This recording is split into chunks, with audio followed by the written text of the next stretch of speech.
ছাড়া সবর হয় না, সবর সহ তাকওয়ার উপরে থাকাও যায় না, এটা অঙ্গভাবে জড়িত সবর। আর সবরের ক্ষেত্রে কি বলেছিলাম, ভালো পরীক্ষার্থী হয়ে পরীক্ষা দিয়ে সবর করা, ভালো পরীক্ষার্থী হয়ে পরীক্ষা দিয়ে কি করা, সবর করা। তাহলে আল্লাহকে সাহায্য, সবর, তাকওয়া, সত্যিকার অর্থে মুমিন, সত্যিকার অর্থে ওয়ালা তাহিনু ওয়ালা তাহজানু ওয়া আনতুমুল আ'লাউনা ইন কুনতুম মুমিনিন। তোমাদের কোনো ভয় নাই, তোমাদের কোনো চিন্তাও নাই, তোমরা মুমিন হও, বিজয় আমি আল্লাহ তোমাদেরকেই দিব। সুবহানাল্লাহি ওয়া বিহামদিহি। সেই সাথে আমরা আজকে টোটাল একটা সামারি হলো, মৌলিকভাবে তিনটা কাজের ভিতরে সব কাজ আছে। সেটা হচ্ছে আনি আবুদুল্লাহ ওয়াত্তাকুহু ওয়া আতিউন, তোমরা আল্লাহর ইবাদত করো, তাকে ভয় করো, আমি রাসূলের কি করো, ইত্তেবা করো। আল্লাহ সুবহানাহু ওয়া তাআলা খুতবার আজকের এই সংক্ষিপ্ত কথাগুলিকে আমাদের আজীবনের জন্য মাথায় রেখে আমল করার তৌফিক দান করেন, আমিন। ওয়া আখির দাওয়ানা আলহামদুলিল্লাহি রাব্বিল আলামিন। আকুলু কওলি হাযা আস্তাগফিরুল্লাহ লি ওয়া লাকুম আস্তাগফিরুহু ইন্নাহু হুয়াল গফুরুর রহিম।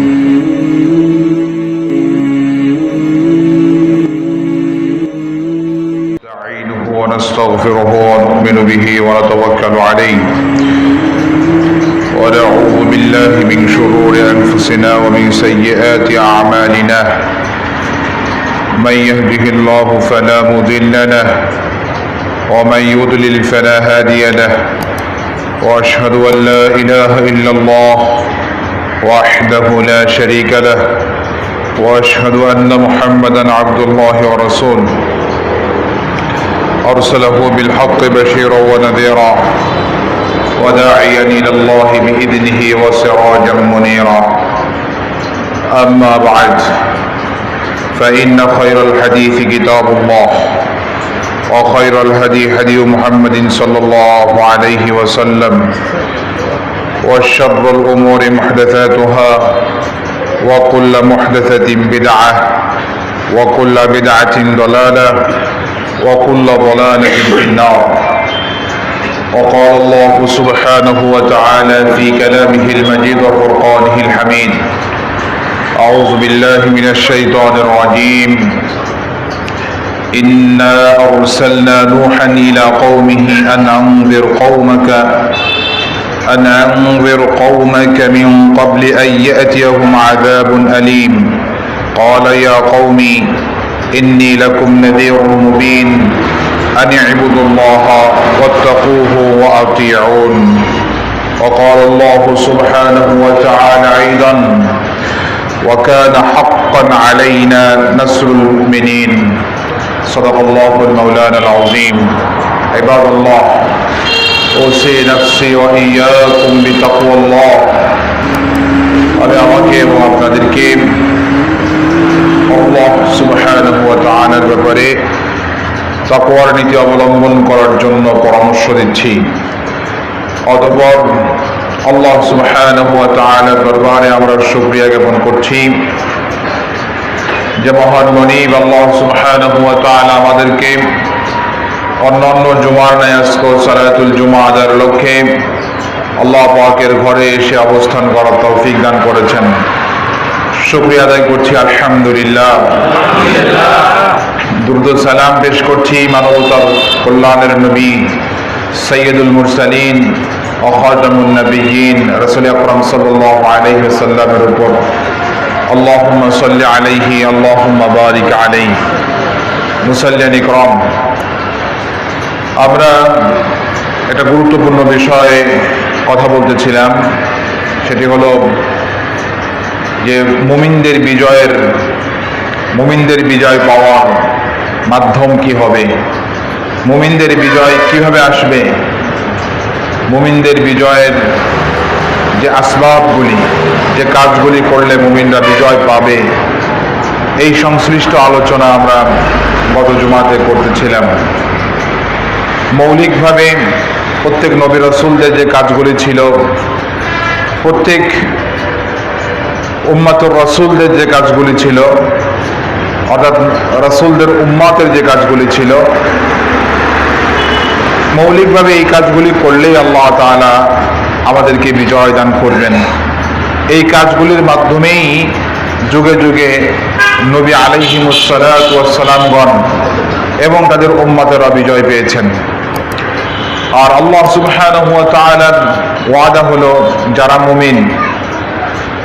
মুমিন, যারা আত্মসমর্পিত, যারা আল্লাহ সুবহানাহু ওয়া তাআলার সামনে সারেন্ডার করছে, যারা কথা বলেছে আসলামতু লিরাব্বিল আলামিন, আমি সারেন্ডার করলাম জগৎ সমূহের মালিকের সামনে, যারা এরকম সারেন্ডার করছে ঈমানের ঘোষণা দিয়ে, আল্লাহ সুবহানাহু ওয়া তাআলা এই সমস্ত লোকদেরকে বিজয় দিবেন। এটা আল্লাহ পাকের ঘোষণা, আল্লাহ পাকের ওয়াদা, এটা আল্লাহ পাকের বক্তব্য। কোরআনুল কারীমে সূরা রুমের 47 নম্বর আয়াতে আল্লাহ তাআলা এরকমই একটা ওয়াদা করেছেন, ওয়া কানা হাক্কান আলাইনা নাসরুল মুমিনিন। হাক্কান, আল্লাহ বলছেন যে আমি আল্লাহ, আমার উপরে এটা হক, এটা জরুরি হয়ে যায়, এটা জরুরি যে ওয়া কানা হাক্কান আলাইনা, এটা আমার উপরে কর্তব্য হয়ে যায় যে কি করব আমি, নাসরুল মুমিনিন, যারা সত্যিকার অর্থে মুমিন, যারা সত্যিকার অর্থে পরীক্ষিত মুমিন। গত জুমার আলোচনা কি মনে আছে? যারা কি পরীক্ষিত মুমিন, সত্যিকার অর্থে যারা ছাত্র হয়ে পড়াশোনা করে পরীক্ষা দিয়ে পরীক্ষার রেজাল্টের পরে সবর করে ঈমানের হালতে যারা থাকে, এই সত্যিকার অর্থে মুমিন যারা, ওয়া কানা হাক্কান আলাইনা নাসরুল মুমিনিন। আল্লাহ বলছেন যে এরকম মুমিনদের উপরে তাদেরকে সাহায্য করা, তাদেরকে বিজয় দেওয়া, তাদের বিজয়ের মুকুট তাদের হাতে তুলে দেওয়া, এটা আমি আল্লাহ পাকের উপরে কর্তব্য। সুবহানাল্লাহ ওয়া বিহামদিহি। এটা আল্লাহ নিজে নিজের উপরে এটা কর্তব্য করে নিয়েছেন। কোরআন সূরা রুম 47 নম্বর আয়াত সে কথা বলছে, যারা এরকম প্রকৃতপক্ষে এরকম মুমিন হলে এদেরকে কি, এদের বিজয় দেওয়া আমার কর্তব্য। এখন এই যে মুমিন, এই মুমিনের জন্য অন্য সূরাতে এই বিজয় পাবেন কিভাবে, অন্য সূরাতে এর একটু ব্যাখ্যাও করা হয়েছে। কি ব্যাখ্যা করা হয়েছে? আপনার সূরা আন-নূরে, সূরা আন-নূরের ভিতরে আল্লাহ সুবহানাহু ওয়া তাআলা ব্যাপারে ব্যাখ্যা করেছেন যে ওয়াদাল্লাহুল্লাযীনা আমানু, ওখানে বলছেন সাহায্য করা হচ্ছে আমার উপরে কর্তব্য। সূরা রুমে কি বলছেন আল্লাহ? যে মুমিনদেরকে সাহায্য করা আমার উপরে কর্তব্য। আর সূরা নূরের 55 নম্বর আয়াতে আল্লাহ তাআলা বলছেন যে এটা আমার ওয়াদা। সুবহানাল্লাহ, কতভাবে আল্লাহ তাআলা বলছেন লক্ষ্য করছেন? ওখানে বলছেন হাক্কান আলাইনা, এটা আমার উপরে কর্তব্য, এটা আমার কাজ যে তোমরা মুমিন হও, তোমাদেরকে আমি সাহায্য করব। আর সূরা নূরের 55 নম্বর আয়াতে আল্লাহ সুবহানাহু ওয়া তাআলা বলছেন ওয়াদাল্লাহ, এটা আল্লাহ পাকের অঙ্গীকার, আল্লাহ পাকের ওয়াদা। এটি কি? আল্লাযীনা আমানু মিনকুম, তোমাদের মধ্যে যারা মুমিন হবে, যারা কি হবে? মুমিন হবে। তোমাদের মধ্যে যারা মুমিন হবে তাদের জন্য আল্লাহ পাকের ওয়াদা। কার ওয়াদা? আমাদের সরকার প্রধানের ওয়াদা। কার? পৃথিবীর কোন সরকার প্রধানের ওয়াদা? সকালে ওয়াদা করে বিকালে ভঙ্গ করে, বিকালে ওয়াদা করে পরের দিন ভুলে যায়, এরকম ওয়াদা? ইন্না ওয়াদাল্লাহি হাক্কুন।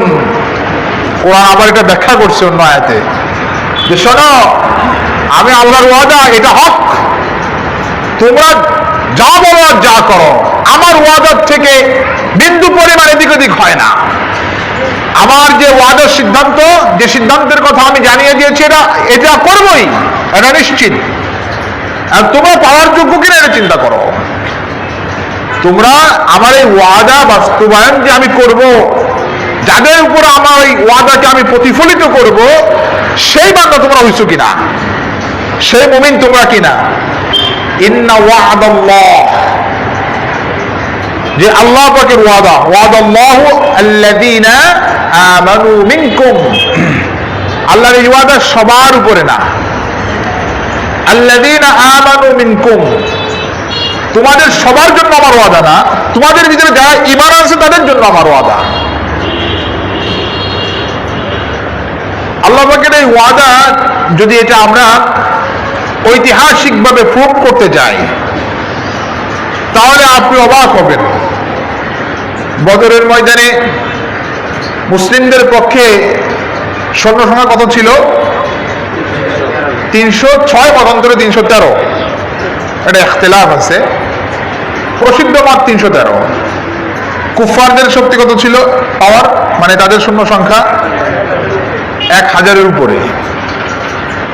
অস্ত্র শস্ত্র ঐতিহাসিকগণ যেটা লিখেছেন, মুসলিমদের পক্ষে ওরকম ভালো কোন অস্ত্রশস্ত্র ছিল না। কারো কারো মতে 6 থেকে 12টা ভাঙাচোরা অস্ত্র ছিল। ওরকম ঘোড়া, ওরকম উট, মানে ওই সময় যে শ্রেষ্ঠ যানবাহন, এগুলো তত বেশি ছিল না। কিন্তু কি ছিল জানেন? কি ছিল? দৃঢ় ঈমান। খালি ঈমান বললে হবে না, আমরাও তো মুমিন, আমরা তো মারি খাওয়া মুমিন, আর ওনারা হচ্ছে বিজয় মুমিন। কারণ আমাদের ঈমানটা দৃঢ় না, তাদের ঈমান ছিল দৃঢ়। বুখারী শরীফের বর্ণনা, রাসূল আকরাম সাল্লাল্লাহু আলাইহি ওয়াসাল্লাম একটু মানে ইতস্তবোধ করতেছেন, মাত্র মদিনায় আসলাম, 1 বছর এখনো হলো না, ওরকম মানে সঙ্গী কোনোভাবে তৈরিও করতে পারলাম না, এর ভিতরে এই যুদ্ধের দাম হয়ে গেছে। এত স্বল্প সংখ্যক সঙ্গীদেরকে নিয়ে বদরের ময়দানে যায়, কি না কি হয়। সাহাবী আজমাইনগণ সামনে বসে এটা ফলো করলেন। সুবহানাল্লাহ, দৃঢ় ঈমান কাকে বলে? ঘোষণা করলেন, ইয়া রাসূলুল্লাহ, ইন্না লা আকুলু, নিশ্চয় আমরা এই কথা বল, ইন্না লা নাকুলু, নিশ্চয় আমরা এই কথা বলবো না, কামা ক্বালা আসহাবু মূসা, যে কথা বলেছিল মূসার আসহাবগণ, মূসার উম্মতগণ বলেছিল। কি? ইযহাব আনতা, হাদিসের পরিভাষাগুলো শব্দ এদিক ওদিক হতে পারে, আও কামা ক্বালা আলাইহিস সালাতু ওয়াস সালাম, ইযহাব আনতা ওয়া রাব্বুকা ফাকাতিলা, যে মূসা তুমি যাও, তোমার রব যাক, আর আমরা এখানে, আমরা তোমার পক্ষেও না বিপক্ষেও না, আমরা এখানে বসে সুবহানাল্লাহ আলহামদুলিল্লাহ যা পাওয়া যায় তোমার জন্য একটু দোয়া করে দিলাম, মানে শস্য দিন। বরঞ্চ আমরা এ কথা বলছি, আপনি বদরের ময়দানে যান, আপনার রব যাক, আমরা আপনার ওয়া নাহনু মুকাতিলুন, আমরা আপনার সঙ্গে যুদ্ধ করব, আপনার সঙ্গে থেকে। কোন সময় পর্যন্ত? যে সময় পর্যন্ত আমাদের চোখের একটা পাপড়ি নড়বে, অর্থাৎ জীবন থাকবে, রূহ থাকবে, ততক্ষণ পর্যন্ত আমরা বাতিলের মোকাবেলায় হকের পক্ষে আমরা আপনার সঙ্গে থেকে যুদ্ধ করব। সুবহানাল্লাহ, এটা বুখারী শরীফের হাদিস। রাসূল আকরাম সাল্লাল্লাহু আলাইহি ওয়াসাল্লাম দেখলেন যে না, কি আছে, এদেরকে নিয়ে যাওয়া যায়, এরা ময়দান থেকে পালাবে না, এরা স্রোতের অনুকূলে গা ভাসিয়ে দিবে না, ফতোয়া চেঞ্জ করে দিবে না, এদেরকে নিয়ে যাওয়া যায়। রাসূল আকরাম সাল্লাল্লাহু আলাইহি ওয়াসাল্লাম ডাক দিলেন, হাইয়া ইলাল জান্নাহ, আল জান্নাতু কাআরদুস সামাওয়াতি ওয়াল আরদ। বুখারী শরীফে শুধু কিতাবুস সালাত পড়েন, কিতাবুল মাগাজি তো পড়েন না। ফতোয়া শুনলে মনে হয় শুধু কিতাবুস সালাতই পড়েন। এই কথাগুলি সুন্দর করে বলা আছে বুখারী শরীফের মধ্যে। রাসূল আকরাম সাল্লাল্লাহু আলাইহি ওয়াসাল্লাম সাহাবী রাদিয়াল্লাহু তাআলা আনহুদেরকে ডাক দিলেন, তোমরা আমার সঙ্গে জান্নাতের দিকে আসো, হাইয়া ইলাল জান্নাহ, জান্নাতের দিকে আসো, যে জান্নাতের পরিধি হলো আসমান এবং জমিনের সমান, কারদুস সামাওয়াতি ওয়াল আরদ, যে আসমানের, যে জান্নাতের বিশালতা হলো আসমান এবং জমিনের সমান, তোমরা সেই জান্নাতের দিকে আমার সাথে আসো। উমাইর ইবনে হুমাম এটা এটা আপনারা জানেন, ইতিহাস বলার জন্য বলা না, জাস্ট স্মরণ করিয়ে দেওয়া তারা কেমন মুমিন ছিলেন।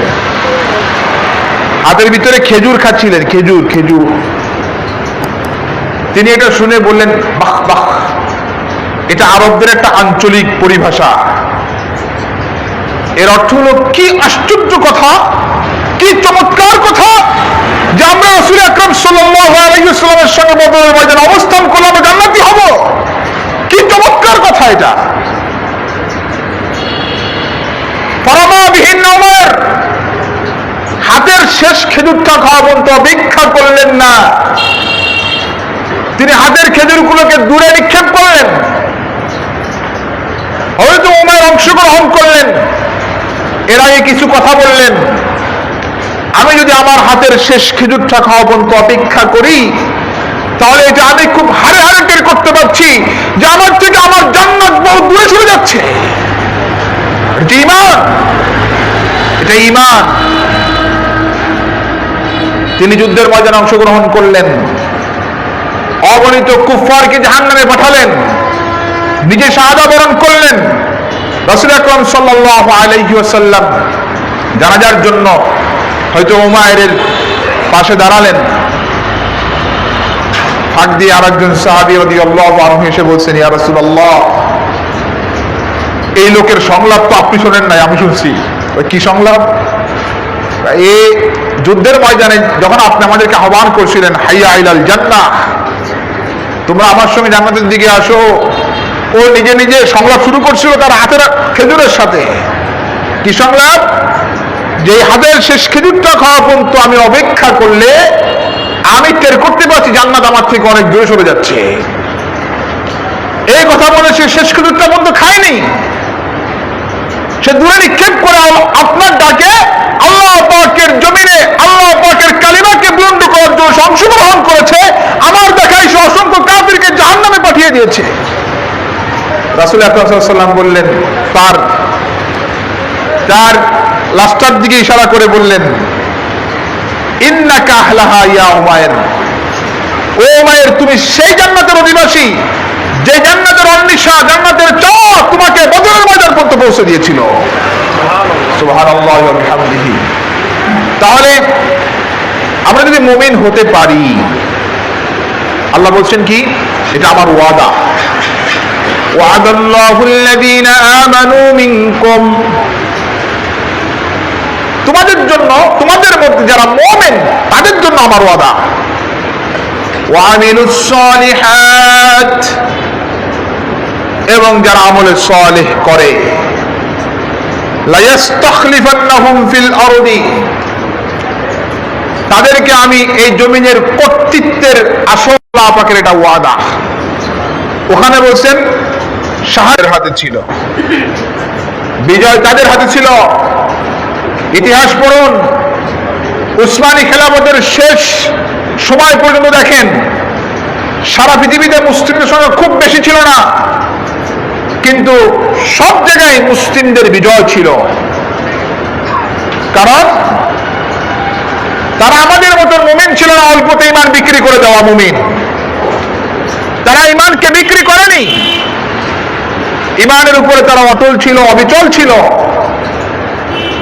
এই জন্য আল্লাহ সুবহানাহু ওয়া তাআলা যুগে যুগে তাদেরকে বিজয় দান করেছেন। এরপর আল্লাহ তাআলা কি বলছেন, ওয়ালা ইউমাক্কিনান্না লাহুম দীনাহুম আল্লাযী আরতাদা লাহুম ওয়া লা ইউবাদদিলান্নাহুম মিন বাদি খাউফিহিম আমনা। যদি তোমরা এই কাজ করতে পারো, তাহলে আমার ওয়াদা আরেকটা আছে তোমাদের উপরে। সেটা কি? যেদিনকে আমি আল্লাহ তাআলা তোমাদের জন্য সিলেকশন করেছি, মনোনীত করেছি, সেই দিন আমি আল্লাহ তোমাদের ভিতরে প্রতিষ্ঠিত করে দিব। আরেকটা ওয়াদা আছে, সেটা কি? যে ওয়ালা ইউবাদদিলান্নাহুম মিন বাদি খাউফিহিম আমনা, তোমরা আমি আল্লাহ পাকের প্রতি ঈমান রাখো, আমলে সালেহ করো, তামাম পৃথিবীর সমস্ত মুসলিম কর্তৃক তোমাদেরকে যে ভয়ের মহড়া দিয়ে রাখা হয়েছে, তোমাদেরকে যে ভয়ের একটা মহড়া দিয়ে তোমাদেরকে রাখা হয়েছে, আমি আল্লাহ তাআলা ওয়াদা করছি এই ভয়ের মহড়াকে আমি চূর্ণ বিচূর্ণ করে তোমাদেরকে আমি পূর্ণ নিরাপত্তা দিয়ে দিব। তোমাদেরকে আমি পূর্ণ নিরাপত্তা দিয়ে দিব। আল্লাহ সুবহানাহু ওয়া তাআলা কথাটা কিভাবে বলছেন, যে চেঞ্জ করে দিব। বাদদালা ইউবাদদিলু থেকে শব্দটি নিয়ে আসা হয়েছে, যে তোমাদের জন্য আমি চেঞ্জ করে দিব। ওয়ালাইউবাদদিলান্নাহুম, তাদের জন্য আমি চেঞ্জ করে দিব, পরিবর্তন করে দিব, উল্টায় দিব। কিভাবে? কি? মিন বাদি খাউফিহিম আমনা, ওই যে অন্তরের ভিতরে আপনার ভয়, কথা বললে তো আমাকে অমুক গায়েব করে ফেলবে, অমুক শেষ করে ফেলবে, আমার পরিবার ধ্বংস করে দিবে, আমার আত্মীয়স্বজনের উপরে আক্রমণ হবে, আমার এই হবে সেই হবে, আমার সম্পদ আত্মসাৎ করবে, এরকম যত ভয়, তাদের অস্ত্রের ভয়, তাদের হুমকির ভয়, ধমকির ভয়, জালিমের সমস্ত রকমের যত ভয় তোমাদের ভিতরে ঢুকেছে, তোমরা দুইটা কাজ ঠিক মতন করো, সঠিক ঈমান চর্চা করো, নির্ভেজাল ঈমান চর্চা করো, আমলে সলের ভিতরে তোমরা লিপ্ত হয়ে যাও। আমি আল্লাহ পাকের ওয়াদা হলো তোমাদের সমস্ত রকমের এই ভয় দূর করে আমি আল্লাহ তোমাদেরকে পূর্ণাঙ্গ নিরাপত্তা দান করে দিব। কে নিরাপত্তা দান করবেন? আপনার কাছে তো মনে হচ্ছে যে আল্লাহর নিরাপত্তা তো আমেরিকার চেয়ে মনে হয় বেশি না। নাউজুবিল্লাহ বলবেন না? দেখছেন কেমনে পালাইছে, পালাইছে কেমনে দেখছেন? এখন ওই যে রুমে দাঁড়িয়ে, হোয়াইট হাউসের যে রুমে দাঁড়িয়ে এই পৃথিবীর সবচেয়ে বড় সন্ত্রাসী বুশ বলেছিল যে আফগানিস্তানকে আমরা কয়েক মিনিটের ভিতরে উড়ে দিতে পারি, ঠিক সেই রুমে দাঁড়িয়ে বর্তমান মিস্টার কে বাইডেন বলছে যে বারাক ওবামার চুক্তি অনুযায়ী আমেরিকার কোন সৈন্য আফগানিস্তানে থাকার দরকার নেই।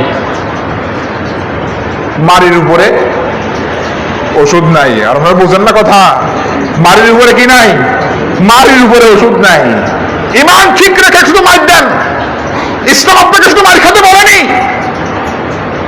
বিজয় আসবে। সোভিয়েত ইউনিয়নকে, ব্রিটিশকে একবার না দুইবার, কোন কোন দেশ বলছে 3 বার পরাজিত করেছে তারা। সেই 1819 থেকে 1819 অথবা 14 এরকম পুরা এটা মনে নাই, তখন থেকে শুরু ব্রিটিশরা আসলো 2 বার 3 বার, পুরা সাইজ হয়ে গেছে। সোভিয়েত ইউনিয়ন আসলো, ভেঙে চুরমার হয়ে গেছে। এরপরে বর্তমান পৃথিবীর সুপার পাওয়ার 20 বছর ধরে বাইর খাচ্ছে। যে বাইডেন আজকে যুদ্ধবিরতির ঘোষণা দিল, সেই বাইডেনের আপন সন্তান আমেরিকান সেনাদের পক্ষে ছিল এই যুদ্ধের। সর্বশেষ এই বাইডেন কিন্তু সর্বক্ষণ, সে যখন ভাইস প্রেসিডেন্ট ছিল বারাক ওবামার সময়, তখনও কিন্তু সেই যুদ্ধের পক্ষে ছিল। তার আপন সন্তান সেখানে যুদ্ধ ছিল আমেরিকার পক্ষে, কিন্তু বাড়ির উপরে ওষুধ নাই। ইচ্ছা মতন খেয়ে এখন ল্যাস গুড়ায় বাগছে। এটা আবার আমাদের অনেকের কাছে ভালো লাগতেছে না, ফিলিস্তিনের হামাস যখন কাদের বিরুদ্ধে? ইসরায়েলের বিরুদ্ধে ওদের ওই কত কিছু সরঞ্জামের বিরুদ্ধে একটু পাথর নিক্ষেপ করে, 2-1টা ওই যে কি করে এগুলো নিক্ষেপ করে, তখন এরা ফতোয়া খোঁজে এদের শিয়াদের সাথে এদের সম্পর্ক, এরা শিয়াদের প্যাট্রোনাইজ। এরা সারা বছর কিন্তু এদেরকে নিয়ে কোনো কথা বলে না, সারা বছর এদেরকে নিয়ে কিচ্ছু বলে না। তার মানে মনে হচ্ছে যেন ইসরায়েল এদের বন্ধু, ইসরায়েল ভালো কাজ করতেছে মনে হচ্ছে। আবার যখন আফগানিস্তানে তালেবানদের বিজয় হলো, পৃথিবীর সব হলুদ মিডিয়াগুলো যখন সুর পাল্টাই দিল, তখন আমরা দেখতেছি কিছু মানুষের এত এলার্জিটা নিয়ে ঘুরে গেলে খালি উল্টাপাল্টা বক্তব্য। এরা কবর পূজারী, এরা সেটা কত কিছু তারা করতেছে। তার মানে এদের দাবি হলো এর চেয়ে আমেরিকার মধুস্পুষ্ট যে খবিশটা ছিল ওটা মানে ভালো ছিল। তাদের মানে বক্তব্যগুলো শুনলে আমার মনে হয় যে ওই আমেরিকার মধুস্পুষ্ট যেটা ছিল এটা মানে খুব ভালো ছিল, বর্তমান তালেবানদের চেয়ে মানে সে খুব ভালো ছিল। আমি আমি জানি না যে এদের আকীদা বিশ্বাস কতটুকু সহি বা কি। আপাতত দৃষ্টিকোণ থেকে যে কথাটা আমরা শুনতে পাচ্ছি, তারা কি বলছে ক্ষমতা তাদের হাতে আসার পরে?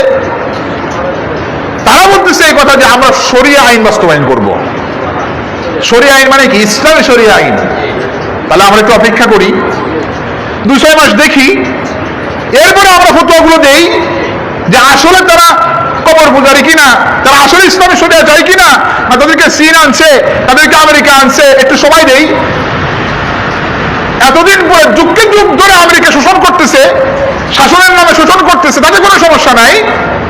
যখন কিছু মুসলিম তাদের মুখের বক্তব্য আমরা শরিয়া আইন বাস্তবায়ন করতেছে, তাদের বিরুদ্ধে ফতোয়া। আপনি কার পক্ষের লোক? আমার তো বুঝতে কষ্ট হচ্ছে। আপনি কাকে সন্তুষ্ট করার জন্য কথা বলেন? আমার তো বুঝতে কষ্ট হচ্ছে। আমরা মাযহাবকে ছেড়ে আসছি সহি আকীদার দিকে। এর মানে একবারে নিজের আকল বুদ্ধি জ্ঞানকেও কি জলাঞ্জলি দিয়ে আসি নাই। আপনাদের কাছে তিক্ত লাগতে পারে কথা, কিন্তু মাযহাব ছেড়ে আসছি কেন আমরা? কোরআন সুন্নাহর উপরে থাকার জন্য। তাহলে এখানে কোন এক শায়েখ কিছু একটা ফতোয়া দিয়ে দিল, এটাই ফতোয়া, আমি এর পিছনে লাফাবো, এটা তো ঠিক নয়। বরঞ্চ দিন দিন তো আমরা এমন দেখতেছি যে পুরাই উল্টাপাল্টা কথাবার্তা চলতেছে। বাংলাদেশের এই দেশের ভূখণ্ডে আমরা যে সমস্ত শিক্ষা প্রতিষ্ঠান থেকে সঠিক তাওহীদের চর্চা দেখি, সরকারি সিলেবাস থাকার পরও সেটাকে মাইনাস করে যখন এই দেশের প্রায় 100-এর ভিতরে 98টা 99টা কওমি মানুষে যখন আমাদের বিরুদ্ধে যেখানে যায় সেখানে লাঠি ধরে এমন অবস্থা, সেই সময় যে একটা শিক্ষা প্রতিষ্ঠান বটবৃক্ষের মতন সহিহ আকীদার আলেমদেরকে, তোলাবাদেরকে আশ্রয় দিয়েছে, আজকে সেই শিক্ষা প্রতিষ্ঠানের বিরুদ্ধে তারা ফতোয়া দিচ্ছে। সেই শিক্ষা প্রতিষ্ঠানের বিরুদ্ধে তারা ফতোয়া দিচ্ছে। আবার কেউ কেউ পক্ষে সাফাই গাচ্ছে যে উনি তো জানে না এখানের কথা। যে শায়েখ আপনার এই দেশের প্রত্যেকটা মানে কি বলে মানহাজের আলেম সম্পর্কে জানে, সেই শায়েখ তামিরুল মিল্লাত মাদ্রাসার মতো মাদ্রাসার খবর জানেন, আপনি এটা কেমনে বিশ্বাস করতে চান আমাদেরকে? হ্যাঁ, কি আজীব ব্যাপার! যেখানে অসংখ্য পরিমাণ আহলুল হাদিস, লামাযহাবী, সহিহ আকীদার ভাইরা সেখানে পড়াশোনা করে। আল্লাহর কসম, আমি 3 বছর তামিলের মধ্যে পড়াশোনা করেছি, কোন শিক্ষক কোনদিন আমাদেরকে জামাত ইসলাম করতে বাধ্য করেনি। আল্লাহর কসম, আল্লাহর কসম, আমি তো কোনদিন জামাত ইসলামের কোন প্রোগ্রামে অংশগ্রহণ করিনি। আমি তামিরুল মিল্লাত থেকে পড়ে আসছি, আমি সেখানে ফার্স্ট ক্লাস পেয়েছি কামিলের মধ্যে। এবং প্রত্যেকটা উস্তাদ যারা এই সংগঠনের বড় বড় মানে দায়িত্ব পালন করেন, তারা পর্যন্ত আমাদেরকে কি আদর করে, কি মহব্বত করে, সেখানে আমরা শিখেছি সমস্ত রকমের মানহাজের লোকদেরকে কেমনে একত্রিত করা যায়, ফতোয়া দিয়ে আলাদা করা নয়। আজকে সেই প্রতিষ্ঠান নিয়েও আপনারা উল্টাপাল্টা ফতোয়া দিচ্ছেন। তা আমরা ওদিকে ছেড়ে আপনাদের কাছে আসলাম, আপনাদের কাছে কিছু, কিন্তু দেখছি উল্টা আপনারা আমাদেরকে আরো কনফিউজ করে ফেলতেছেন। আপনি জানেন কত কত মাদানি এই প্রতিষ্ঠানের শিক্ষক ছিলেন, যারা মদিনা থেকে পড়াশোনা করে আসছেন। এক একজন মানে মদিনা থেকে পড়াশোনা করে আসা, রিসেন্ট কিছুদিন আগে আমার এক উস্তাদ মারা গেছেন, আল্লাহ তাআলা ওনাকে রহম করুন, ওনার কবরকে আলোকিত করুন, আব্দুর রশিদ আল মাদানী, এটিএনে যিনি রেগুলার তাফসীর করতেন। তাদের পড়ানো, তাদের কথা বলা, তাদের ফতোয়া দেওয়া, তাদের দাস, এটা কলিজার ভিতরে ঢুকে যেত কথাগুলি। আর আপনারা সুযোগ পেলে খালি ব্যঙ্গ করেন, ব্যঙ্গাত্মক করেন। এটা কি দাওয়াতি কাজগুলা? আপনি সালফে সালেহিনদের কারোর জীবন থেকে এরকম একটা বক্তব্য নিয়ে আসেন তো, এরকম একটা লেখাও নিয়ে আসেন তো, দুনিয়া সবাইকে খুসাই খুসাই বক্তব্য দেওয়া। নাউযুবিল্লাহি মিন যালিক। মানে এই প্রতিষ্ঠানে পড়াশোনা করছি তো মনের একটু আবেগ বিষয়টাই প্রকাশ করে ফেললাম, আপনারা আবার অন্যভাবে নিয়েন না। কিন্তু ঘটনাটা কি হচ্ছে, যারা আমাদেরকে বিপদের সময় পুরো শেল্টার দিয়ে রাখছে এই আকীদা চর্চার ক্ষেত্রে, এখনো পর্যন্ত মিল্লাতের মসজিদে যিনি থাকা অবস্থা অন্যরা সাধারণত ইমামতি করেন না, বজলুর রহমান মাদানী উস্তাদ, উনি রফুল আদান করেন ইমামতির মধ্যে, আমিন বিল জিহার করেন ইমামতির মধ্যে। তামিল মিল্লাত মাদ্রাসার মসজিদের কথা বলতেছি আমি, যার পিছনে আমি এক অক্ত না, এক দুই অক্ত না, বহু অক্ত সমন্বয় করেছি। কেউ কোনো সেখানে কোনো কারণ, কেউ আমিন জোরে বলতেছে, কেউ আসতে বলতেছে, কেউ মানে আপনার বুকে হাত ধরতেছে, কেউ মানে নাভির উপরে বাড়তেছে, নাভির নিচে, কেউ এগুলো নিয়ে কোনো কি নাই। কেউ কারোর বিরুদ্ধে কোনো ফতোয়া দিচ্ছেন না, অবশ্য এমন একটা চমৎকার পরিবেশটাকে নিয়ে আপনি ঘোলাটে করে দিচ্ছেন ফতোয়াগুলো দিয়ে। কেন? কারা আসছে আপনাদের এই সহি আকীদার দিকে? আপনি এখান থেকে 10 বছর আগের অবস্থা খোঁজেন। এই সহি আকীদা বলছেন, এই মানহাজ দেশে কারা গ্রহণ করেছে? ওরাই গ্রহণ করেছে আগে। আপনি খুঁজে দেখেন, এদেশের 100টা কম মানুষের ভিতরে 99টা মানুষ আপনাদের বিরোধিতা করেছে। সেই সময় এই সমস্ত প্রতিষ্ঠানগুলো আপনাদের পক্ষে ফতোয়া দিয়েছে। আজকে তাদের বিরুদ্ধে আপনারা খুব ভালো মতন লাগছেন। কিচ্ছু হবে না এতে। আমার মতন মৌলবী যদি পাথরের ভিতরে মাথা ঢুকায়, আমার মাথা ফাটবে, পাথরের কিছু হবে না, এই দেওয়ালের কিছু হবে না, মাথা আমারটা ফাটবে। আপনি জাতিকে বিভ্রান্ত করছেন, জাতি আজকে ক্লিয়ার এটা। অতএব আপনাদের খারাপ লাগলেও মাফ করবেন। তাহলে যদি আমরা ঈমান ও আমলে সালেহ করতে পারি, আল্লাহ সুবহানাহু ওয়া তাআলার ঘোষণা হলো যে তোমাদের ব্যাপারে আমার ওয়াদা যে আমি আল্লাহ তাআলা তোমাদের কি করব? বিজয় দান করব। তোমাদেরকে আমার এই জমিনের কর্তৃত্ব পাওয়ার আমি আল্লাহ তোমাদেরকে দিয়ে দিব। ওখানে বললেন যে তোমাদের উপর আমার সাহায্য করা এটা আমার কর্তব্য। সূরা রুম 47 নম্বর আয়াত, আর সূরা নূর 15 নম্বর আয়াত, সেখানে আল্লাহ তাআলা বলছেন, কয়েকটা ওয়াদা করলেন। 1 নম্বরে বললেন যদি তোমরা ঈমানদার হও, আমলে সালেহ করো, আমি আল্লাহ তাআলা এই জমিনের কর্তৃত্ব এটা তোমাদের হাতে তুলে দিব। 2 নম্বরে তিনি কি বললেন? 2 নম্বরে বললেন তোমরা যে ভয়ে আছো, এই ভয় এটাকে আমি নিরাপত্তা দ্বারা পরিবর্তন করে দিব। এরপরে আরেকটা কথা বললেন, আমি যেই দিনকে তোমাদের জন্য, যেই দিন দিয়ে আমি সন্তুষ্ট হয়েছি, যেই দিনের উপরে তোমরা সন্তুষ্ট হয়েছ, সেই দিনকে আমি তোমাদের ভিতরে কায়েম করে দিব। সুবহানাল্লাহ, প্রতিষ্ঠিত করে দিব। সুবহানাল্লাহি ওয়া বিহামদিহি। তবে এখানে কিছু কাজ আছে, আরেকটু কিছু, সেই সাথে কি আছে? আরেকটু কিছু কাজ আছে। সেটা কি? ইয়াবুদুনানি লা ইউশরিকুনা বি। ঈমান আনছো, আমলে সালেহ করো, কিন্তু এই আমলের ভিতরে, এই ইবাদতের ভিতরে তোমরা কেবলমাত্র আমার জন্য করো, আমার সাথে আর কি করো না? শরীক করো না। আমার সাথে কি করো না? লা ইউশরিকুনা বি শাইআ।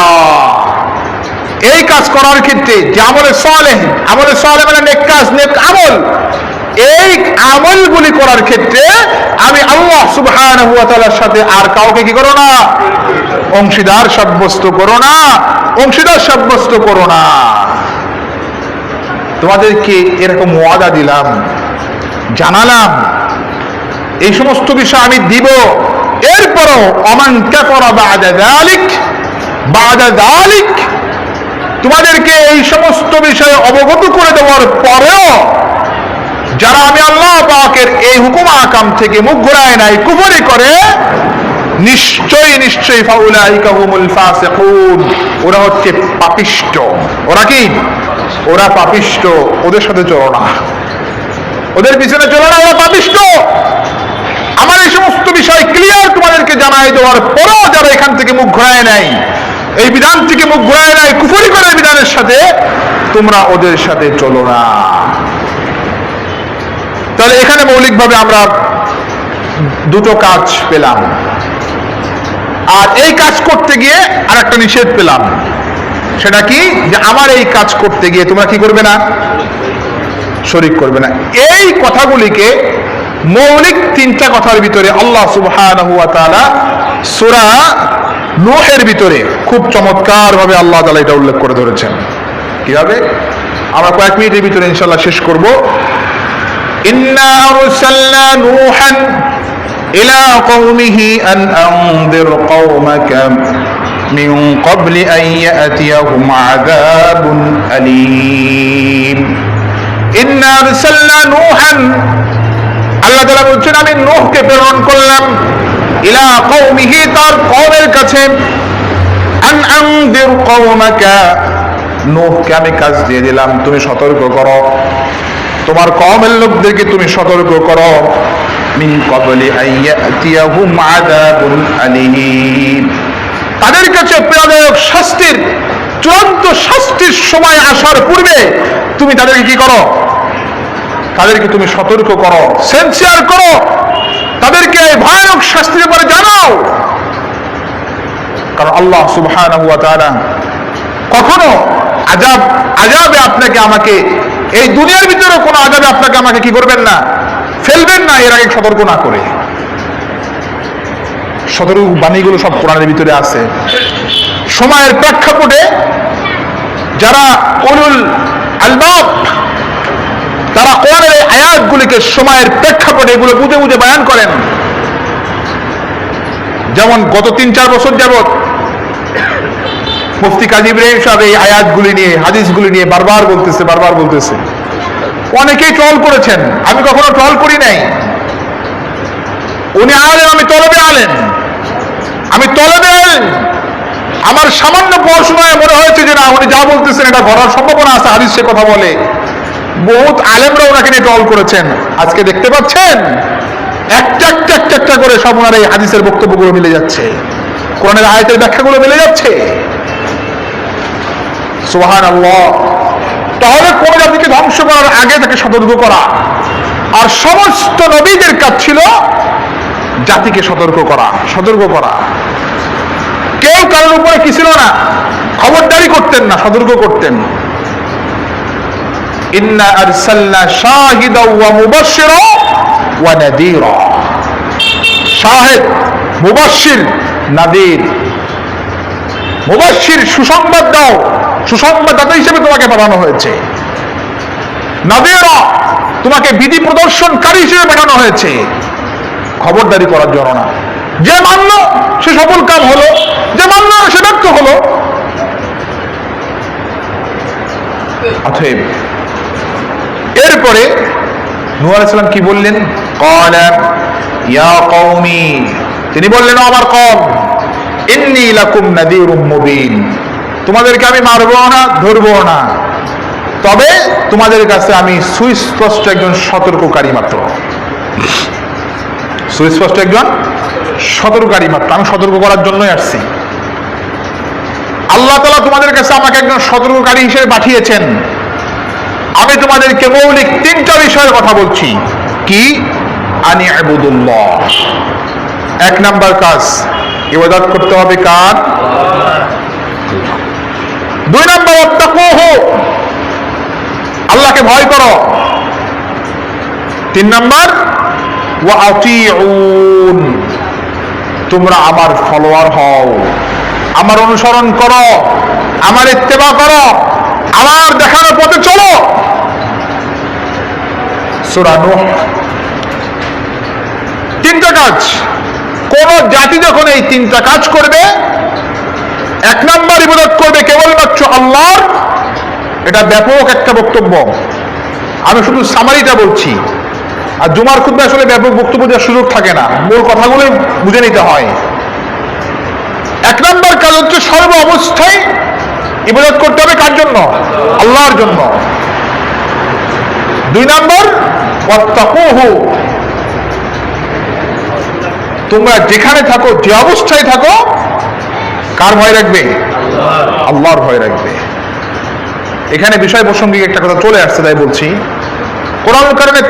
কোরআন কারিমে তাকওয়া শব্দটা আছে, খৌফ শব্দটা আছে, খৌফুল্লাহ, আল্লাহর ভয়। খাশিয়াতুল্লাহ, এটাও আল্লাহর ভয়। এই ভয়গুলির ভিতরে কোনো পার্থক্য আছে কিনা? আপনারা কি মনে করেন যে কোরআনের এই সমর্থবোধক শব্দই শুধু, নাকি এদের ভিতরে কিছু পার্থক্য আছে? কিছু পার্থক্য আছে। আল্লাহ একটা শব্দ অনর্থক দেন নাই, প্রত্যেকটা শব্দের পিছনে কোনো না কোনো কারণ আছে। এগুলো বের করতে গেলে আপনি উলুল আমরদের গবেষণা করতে হবে। তাকওয়ার ক্ষেত্রে, আল্লাহর তাকওয়ার ক্ষেত্রে এর ব্যাখ্যা হলো, আল্লাহ সুবহানাহু ওয়া তাআলা যে সমস্ত বিষয়ের আদেশ করেছেন সেইগুলোকে মেনে নেওয়া, যে বিষয়গুলোকে নিষেধ করেছেন সেইগুলো থেকে পরহেজ হয়ে চলা, এটা হলো তাকওয়াল্লাহ। তাকওয়ার শাব্দিক অর্থ হচ্ছে ভয়। তাকওয়াল্লাহ আল্লাহর ভয়, শাব্দিক অর্থে আল্লাহর ভয়, কিন্তু এই তাকওয়াল্লাহ আল্লাহর ভয়, খাউফুল্লাহ আল্লাহর ভয়, খশিয়াতুল্লাহ আল্লাহর ভয়ের ভিতরে পার্থক্য আছে। তাকওয়াল্লাহ আল্লাহর ভয় হলো আল্লাহ পাকের আদিষ্ট সকল বিষয়ের অনুসরণ করা, মেনে নেওয়া, সের উপরে থাকা, ইস্তেকামত করা। আর আল্লাহ পাকের নিষিদ্ধ বিষয়গুলো থেকে কি থাকা, দূরে থাকা, এটা হচ্ছে তাকওয়াল্লাহ। এটা কি তাকওয়াল্লাহ। তাহলে মৌলিক তিনটা কাজ আমাদের। আল্লাহর ইবাদত, ভালো করে মুখস্থ করে যান, আল্লাহর ইবাদত, আল্লাহ পাকের ভয়। আর এখানে আল্লাহ পাকের ভয় মানে আল্লাহ পাকের সমস্ত হুকুমগুলো বাস্তবায়ন করা, নিষেধগুলো কি ছেড়ে দেওয়া। 3 নম্বর ওয়াতিউন, নবীদের ইত্তেবা, নবীর ইত্তেবা। এখন আমরা যে জামানায় আছি, মুহাম্মদুর রাসূলুল্লাহ সাল্লাল্লাহু আলাইহি সাল্লামের অনুসরণ, কিন্তু বিশ্বাস সব নবীর উপরে। কুল্লুন আমানা বিল্লাহি ওয়া মালাইকাতিহি ওয়া কুতুবিহি ওয়া রুসুলিহি, কোরআনের আয়াত সূরা বাকারার একবারে শেষের দিকে। ঈমান সব নবীর উপরে, কিন্তু ইত্তেবা মুহাম্মদুর রাসূলুল্লাহ সাল্লাল্লাহু আলাইহি ওয়াসাল্লামের কেবলমাত্র। এই তিনটা কাজ করলে কি হবে? আল্লাহ সুবহানাহু ওয়া তাআলা সে কথাও বলছেন, ইয়াগফিরু লাকুম মিন যুনুবিকুম, এই কাজ করো, তোমাদের সব গুনাহগুলো আমি আল্লাহ তাআলা মাফ করে দিব, সব গুনাহগুলো আমি আল্লাহ তাআলা মাফ করে দিব। আমার ভাইরা, আল্লাহ লম্বা করা যাবে না।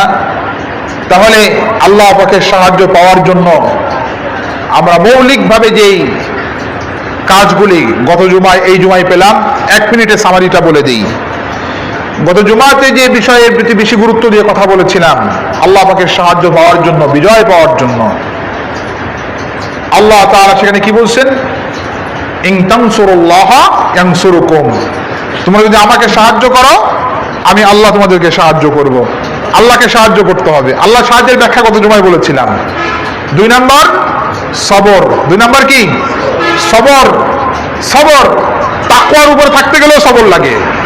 আর সবর ছাড়া, তাকওয়া ছাড়া সবর হয় না, সবর ছাড়া তাকওয়ার উপরে থাকাও যায় না। এটা অঙ্গভাবে জড়িত সবর। আর সবরের ক্ষেত্রে কি বলেছিলাম?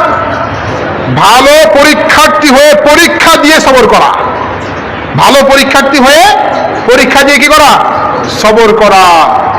তাহলে আল্লাহকে সাহায্য, সবর, তাকওয়া, সত্যিকার অর্থে মুমিন। সত্যিকার অর্থে ওয়ালা তাহিনু ওয়ালা তাহজানু ওয়া আনতুমুল আ'লাউনা ইন কুনতুম মুমিনিন। তোমাদের কোনো ভয় নাই, তোমাদের কোনো চিন্তাও নাই, তোমরা মুমিন হও, বিজয় আমি আল্লাহ তোমাদেরকেই দিব। সুবহানাল্লাহি ওয়া বিহামদিহি। সেই সাথে আমরা আজকে টোটাল একটা সামারি হলো, মৌলিকভাবে 3টা কাজের ভিতরে সব কাজ আছে।